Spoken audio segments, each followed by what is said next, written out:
resided but in 3 places in my life: Truth, Mississippi, Oxford, Mississippi, 4 years of college, and New Orleans. So I think, other than those 3 places, I'll probably spend more time in Memphis, Tennessee than any other city.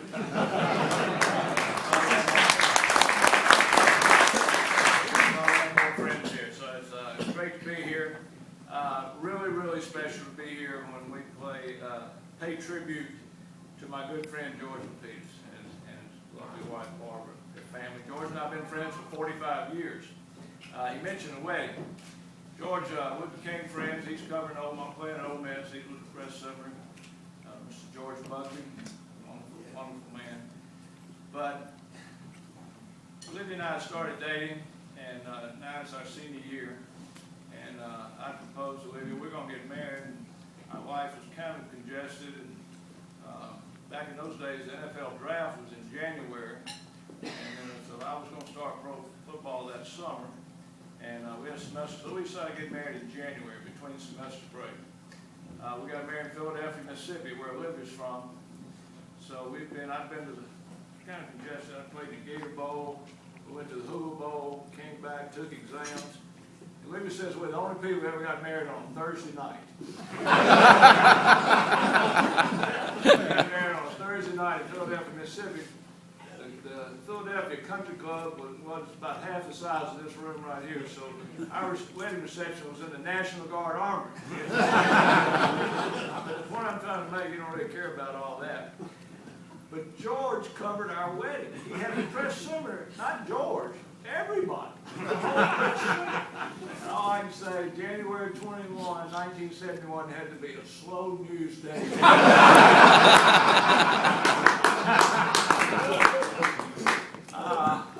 Again, I was reflecting and thinking, I think I've been coming to the touchdown club, I guess, well, sometimes the quarterback club, whatever.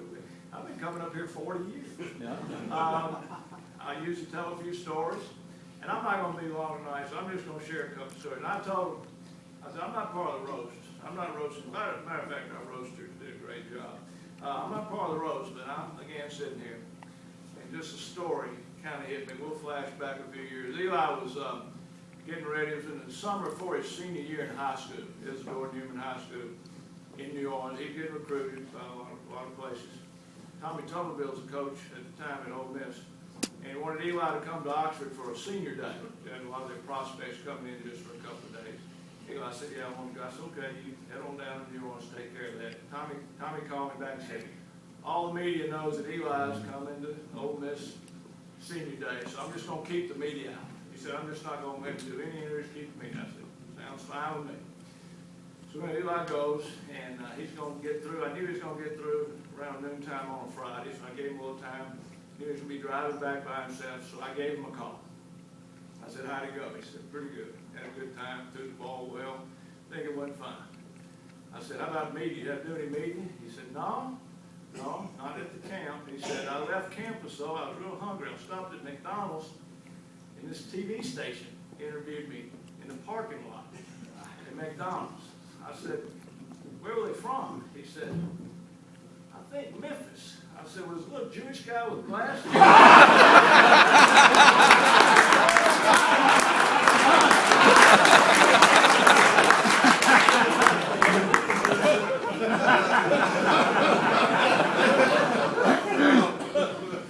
I wasn't going to those stories.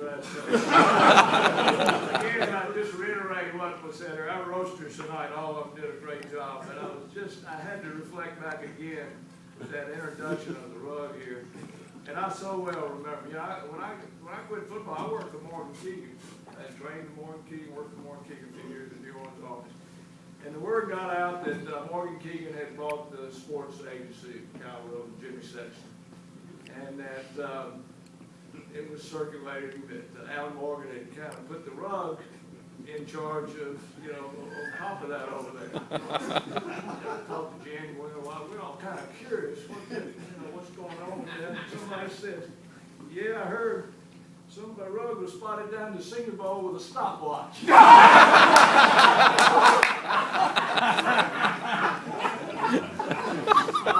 thought, like I said, no long speech for me tonight. I really just jotted down just a couple of issues I just comment on. I'm not even sure we probably ready to go home every time for questions. The biggest issue going on in football right now is head injuries. I firmly believe we're going, and it's a big issue. It's really important, as you know. But I really believe we're going. The NFL, I think, is doing. It's been taking a while. There's a lot of knuckleheads out there that still want to make missiles out of themselves, but it's working. Where it's really working, it's a big effort. I've been part of this going on. Did you know in pro football last year, in practice, there was one concussion the whole year. They don't hit. They don't hit practice in pro football. In high school football, that's where all the concussions are. And you know, there's coaches here. We got great. I love coaches. I love the men who commit themselves to coach our young people and coach high school football. It's a great institution, and you got to teach youngsters how to tackle. But that's where all the concussions are. So there's a really a lot of effort going on, and it's going to filter down through our youth leagues and so forth to get back to there's a proper way. A lot of you guys in here, you know, you play football. And when we started, we didn't tackle like that. We didn't spirit. It was a proper way to tackle. I got actually a couple old timers told me it's really a pretty good idea. You know how to stop all this? Take the Get helmets rid of off. the face mask. Go back to leather helmets. You wouldn't have. Anyway, it is an issue, and I think we're going to handle it. I do remember when this kind of started a few years ago in North Carolina. The people there at the University of North Carolina kind of doing a poll. Started studying these head injuries, so they polled all the quarterbacks, retired quarterbacks. They called a bunch of retired quarterbacks, you know, had all these questions for them. One of them, they asked Craig Morton, they said, well, how many concussions did you have? He said, I can't remember.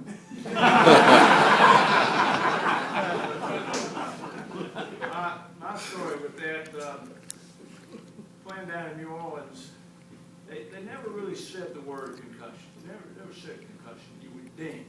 That was the word. You was dinged. Remember that, Jim? You was dinged. So one day we're playing the Eagles there in the Superdome, and my backup quarterback, a lot of you Tennessee fans remember, I got drafted in 1971. I was the first pick of the Saints. The 14th pick of the Saints that year was a quarterback from Tennessee named Bobby Scott. Bobby Scott was my roommate for 12 years. My backup roommate for 12 years there in New Orleans. And I didn't get hurt too much. Scott had a pretty good deal. So anyway, we had a middle linebacker from Kentucky, tough guy named Joe Feathersfield. I played against him in college too. He's in Kentucky. He and Scotty were best friends. Ed and I were best friends. We were all really close friends. Anyway, I got dinged one day against the Eagles. So you know what they do? They bring you over there on the sideline and they got pop these ammonia caps and they're doing that. And so Feathersfield comes over to me and he called me Red. He said, Red, you going back in? I said, well, I'm trying to clear these cobwebs and I'm gonna be able to go in. He said, well, you got to go in. Scotty's over there warming up. He's already thrown 3 interceptions. I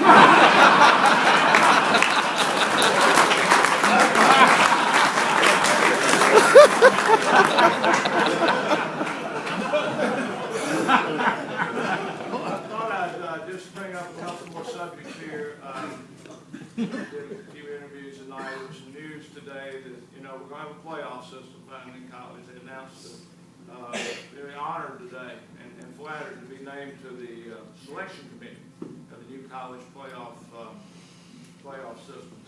There are 13 people on there, and I really have some really distinguished people like Tom Osborne. There's 5 athletic directors. It'll be a rotating thing. There's 2 other guys on there. They're both athletic directors that played quarterback in their college days. Pat Hayden, who's the athletic director at Southern Cal, and Oliver Luck, who Oliver and I actually played together in Houston. He's the athletic director of West Virginia. So anyway, yesterday we had our first conference call of all 13 people.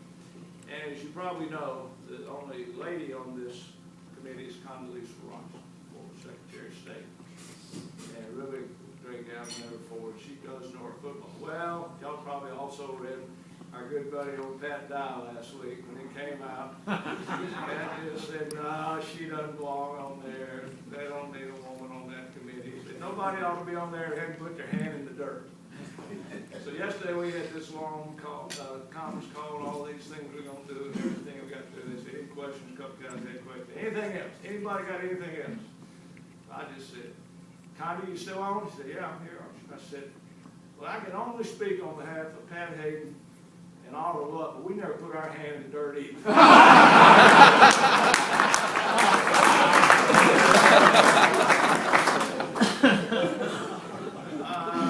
Just a couple more issues. We have a lot of nice comments tonight about the Book of Manning, this documentary ESPN did. I get no credit. I actually nixed it. They came to me and said the SEC, it's part of a series called SEC Story. I don't know if you ever saw it. They did one on Herschel Walker, they did one on Bo Jackson. They came to me a couple years ago and said the Southeastern Conference really like you to do this. Said your school, Ole Miss, would like you to do this. I said, okay. And I started thinking about it, and I just had a lot on my plate. Peyton was going through these neck operations, and I called the guy back, and I just said, I'm changing my mind. I'm not going to do it. He was pretty disappointed. I guess it was kind of a rude thing to do, a little distraught about it. So anyway, I moved on, and about 6 months later, Olivia said to me, how's that, because they had kind of told her about the whole program, what it was going to be. She said, how's that documentary going on ESPN? And I said, well, I nixed it. I told him I wasn't going to do it. Well, you're going to call him back tomorrow.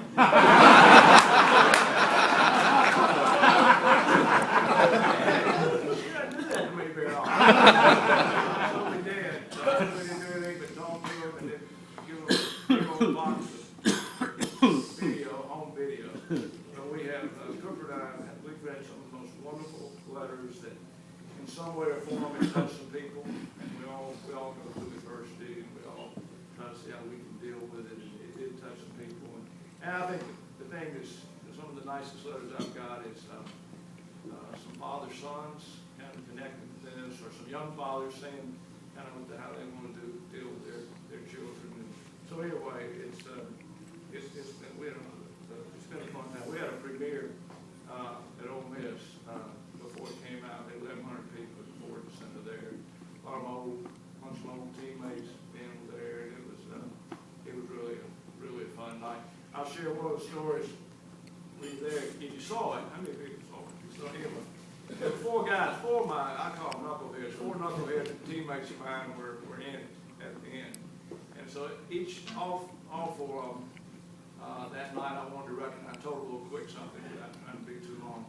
If you remember, there was one of them in there named Bubba Towson. He was talking about how tough our freshman football, we played freshman football in those days. He was talking about how tough Wobble Davidson was and what a deal it was just to get through freshman football. So I shared a little story about Bubba. And Bubba didn't play a lot up at Ole Miss. He got hurt. But he and I, we've been friends for 50 years. He grew up in rural Mississippi. I grew up in Drew, Mississippi. And we played 7th grade football, Pee Wee football against each other. Drew, it's just 5 miles apart, Drew and rural. Bubba, as we developed, Bubba became the fastest man in the Mississippi Delta. He was the fastest guy in the Delta. The rural didn't have a track, but they had to come to Drew and run track. So he got to be better friends. So we always, practicing on that track and everything. Then we started getting recruited. Well, we took our visit together to Ole Miss. We went up there a couple more times, and then we signed with Ole Miss. So just prior to that summer, after we signed, that summer, we both got chosen to play in the Mississippi High School All-Star game. Jan Gwynn did that game. He was our right guard. He was a kicker. I was his holder. But I kicked you. Bubba Towson was he was, like I said, he was from Rule 1 from Drew. So when Bob Tyler was our coach and came one day, he said, Mr. Carl Walters wants to talk to you, wants to interview you. Carl Walters was sports editor of the Clarion Ledger there in Jackson. And I told Bubba, he said he wants to talk to you. I said, Bubba, we in big time now. Carl Walters. So we go down there, we're in Millsaps College, and a lot of times sports writers, the picture they have in their article every morning, I think his was taken about 50 years ago. I saw Carl Walters, I just couldn't believe it. Anyway, he interviewed me and he said, well, I guess there's going to be a lot of people piling out of that Mississippi Delta Saturday night coming down Memorial Stadium to see you boys play. And Bubba said, Mr. Walters, ain't going to be nobody left in Drew and Rubel but the night watchman. I'm gonna wrap up, just a couple comments here on football. We had a lot of comments tonight about the Broncos. They're off to a really good start. It'll be hard though. It's hard. Pro football is hard. It's tough. And the more you play, you know, the more they scout you, the more they know what you do. They play so many games. It's really tough. Libby and I have really been blessed. Our children have, both of them in pro football have played in good organizations. So we've had great Sundays and great years. Sometimes a 1-1, sometimes an 0-2, but we're kind of living the extremes this year. Arsenal's doing good, and the poor Giants, boy, I mean, it's kind of blindsided everybody, but it's football, and they got some people hurt. They some people just didn't fill in, and they kind of got themselves in a rut. Of course, everybody says I ought to be able to advise it. I don't know what to tell you. Just keep sawing wood. I know we have a lot of interest here. A lot of Saints fans. Saints have a good football team. They're back. Sean Payton being back's a big issue. A big deal for them. They're pretty good. They could be 6-0, but they lost to a good Patriots team. They're really good. College football, I don't think so. Probably never been more exciting. Just the quarterbacks, the spread offenses, the systems, the wide open play. I did my last show for CBS 2 weeks ago. No media people on this committee, but I was ready. I'd kind of done enough for CBS. I wasn't doing it for 4 times a year, but that was my last one. But they wanted me to rate the top 5 quarterbacks in college football. I just said, you can't do it. You can't do it. I can rate 25, but it's just hard. There's so many. I've never seen so many good quarterbacks out there. And they were pretty good when we saw at Oxford last. Not him, that little guy. He is really unbelievable. I think you've been here long. I'm not going to do questions tonight. I just, again, reiterate how much I appreciate the invitation to come and always glad to be here.